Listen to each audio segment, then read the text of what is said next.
Assalamualaikum warahmatullahi wabarakatuh.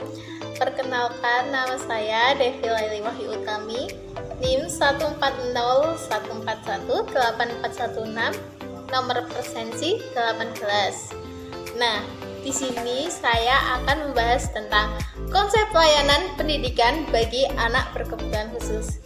Nah, apa sih yang harus kita bahas? Yang pertama yaitu pengertian dari pendidikan. Yang kedua yaitu pengertian dari anak berkebutuhan khusus. Yang ketiga yaitu bagaimana konsep layanan pendidikan bagi anak berkebutuhan khusus. Dan yang membahas terakhir yaitu yang keempat, yaitu bagaimana model layanan pendidikan bagi anak berkebutuhan khusus. Nah, langsung saja kita bahas yang pertama, yaitu pengertian pendidikan.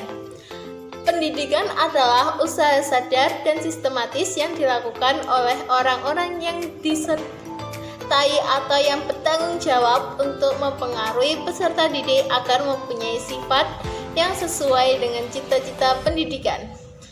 Yang kedua yaitu pengertian anak berkebutuhan khusus atau yang sering disebut dengan ABK adalah anak yang mengalami kelainan atau penyimpangan dalam proses pertumbuhan atau perkembangan baik berupa fisik, mental, dan emosional. Jenis-jenis anak berkebutuhan khusus. Yang pertama yaitu anak disabilitas penglihatan. Adalah anak yang mengalami gangguan daya penglihatan berupa kebutaan menyeluruh atau total atau sebagian, atau yang sering disebut dengan low vision. Yang kedua yaitu anak disabilitas pendengaran. Adalah anak yang mengalami gangguan pendengaran baik sebagian atau menyeluruh dan biasanya memiliki hambatan dalam bahasa dan berbicara. Yang ketiga yaitu anak disabilitas intelektual. Adalah anak yang memiliki inteligensia yang signifikan berada di bawah rata-rata anak seusianya. Yang keempat yaitu anak disabilitas fisik. Adalah anak yang mengalami gangguan gerak akibat kelumpuhan. Yang kelima yaitu anak disabilitas sosial. Adalah anak yang memiliki masalah atau hambatan dalam mengendalikan emosi dan kontrol sosial, serta anak tersebut berperilaku menyimpang. Yang keenam yaitu anak yang memiliki atau dengan gangguan pemutusan perhatian dan hiperaktivitas, atau yang disebut dengan action deficit and hyperactivity disorder, atau yang disebut dengan ADHD. Adalah anak yang memiliki gangguan dalam perkembangannya. Dan anak yang ketujuh yaitu anak lamban dalam belajar atau slow learner. Adalah anak yang memiliki potensi intelektual sedikit di bawah rata-rata tapi belum termasuk gangguan mental ya anak-anak. Nah, yang kedelapan yaitu yang terakhir, anak dengan kesulitan belajar khusus atau specific learning disabilities. Adalah anak yang mengalami hambatan atau penyimpangan pada satu atau lebih dalam proses psikologi dasar.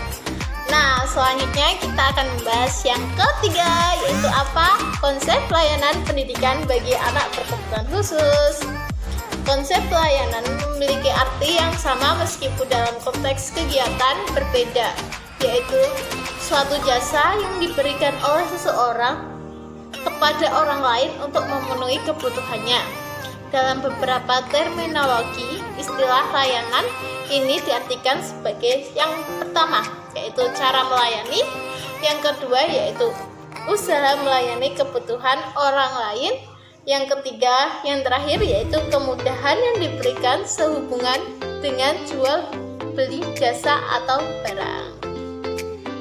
Dan selanjutnya kita akan membahas yang ketiga yaitu model layanan pendidikan bagi anak berkebutuhan khusus.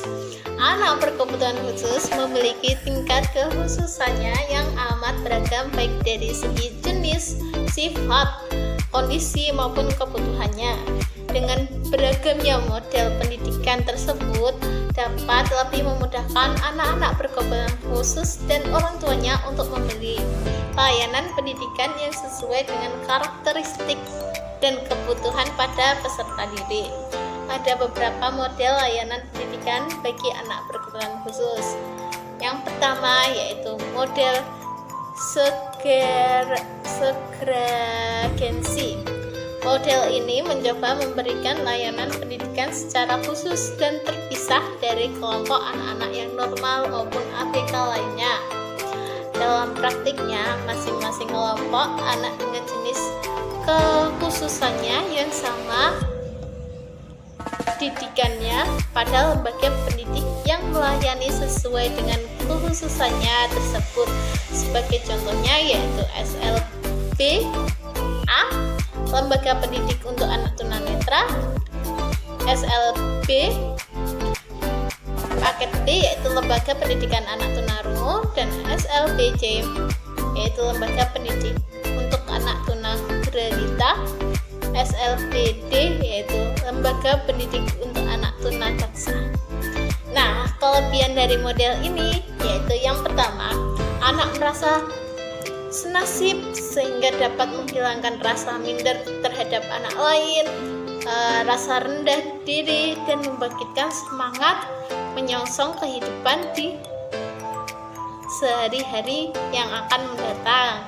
Nah, yang kedua yaitu kelebihannya, anak lebih mudah beradaptasi dengan temannya yang sama-sama mengalami atau menyandang ketunaannya.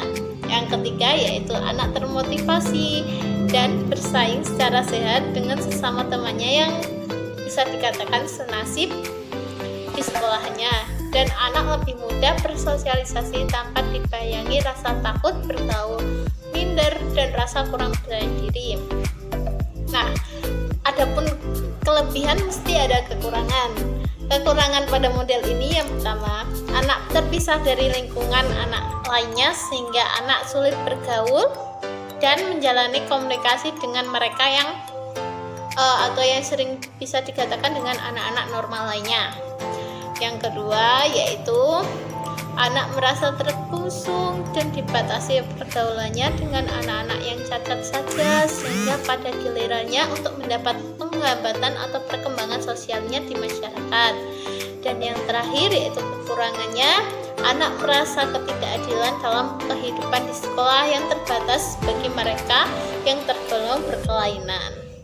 Nah, pada awal pelaksanaannya, sistem ini diselenggarakan karena adanya kekhawatiran atau keraguan terhadap kemampuan anak berkebutuhan khusus atau sering disebut dengan ABK untuk belajar bersama dengan anak normal lainnya.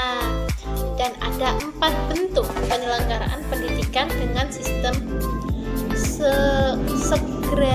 segregasi, yaitu yang pertama sekolah luar biasa atau SLB. Bentuk SLB merupakan bentuk unit pendidikan. Artinya, penyelenggaraan di sekolah mulai dari tingkat persiapan sampai dengan tingkat lanjutan diselenggarakan dalam satu unit sekolah dan dengan satu kepala sekolah saja. Yang kedua yaitu sekolah luar biasa berasrama.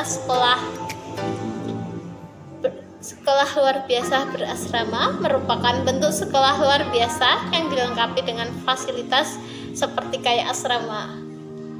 Ya, emang sih itu asrama. Peserta didik SLB berasrama tinggal di asrama. Pengelolaan asrama menjadi satu kesatuan dengan pengelolaan sekolah sehingga SLB tersebut ada tingkat persiapan, tingkat dasar, dan tingkat lanjut serta unit asrama. Yang ketiga yaitu kelas jauh atau kelas kunjungan atau kelas kunjung kelas jauh atau kelas kunjung kelas jauh adalah lembaga yang disediakan untuk memberikan layanan pendidikan bagi anak berkebutuhan khusus atau yang sering disebut dengan ABK. Penyelenggaraan kelas jauh atau kelas kunjungan merupakan kebijaksanaan pemerintah dalam rangka menuntaskan wajib belajar serta pemerataan kesempatan belajar. Oleh karena itu, dengan adanya kelas jauh atau kelas kunjung ini, diharapkan layanan pendidikan bagi anak berkebutuhan khusus semakin luas. Yang keempat, yaitu yang terakhir, sekolah dasar luar biasa atau yang sering disingkat dengan SDLB. Keberadaannya hampir mirip dengan SLB. Akan tetapi SDLB ini sesuai adalah sekolah yang diperuntukkan dan untuk menampung anak-anak berkebutuhan khusus usia sekolah dasar dari berbagai jenis dan tingkat kekhususannya yang dialami oleh peserta didik. Nah, selanjutnya kita akan membahas yang keempat, yaitu bentuk layanan pendidikan terpadu atau terintegrasi bentuk layanan pendidikan. Terpadu atau terintegrasi adalah sistem pendidikan yang memberikan kesempatan kepada anak berkebutuhan khusus atau yang sering disebut dengan ABK untuk belajar bersama-sama dengan anak biasa atau anak normal pada lainnya di sekolah umum. Dengan demikian, melalui sistem integrasi ini, anak berkebutuhan khusus bersama-sama dengan anak berkebutuhan normal lainnya belajar dalam satu atap. Nah, ada 3 bentuk keterpaduan dalam layanan pendidikan bagi anak berkebutuhan khusus menurut Depdiknas tahun 1986. Nah, yang pertama yaitu bentuk kelas biasa.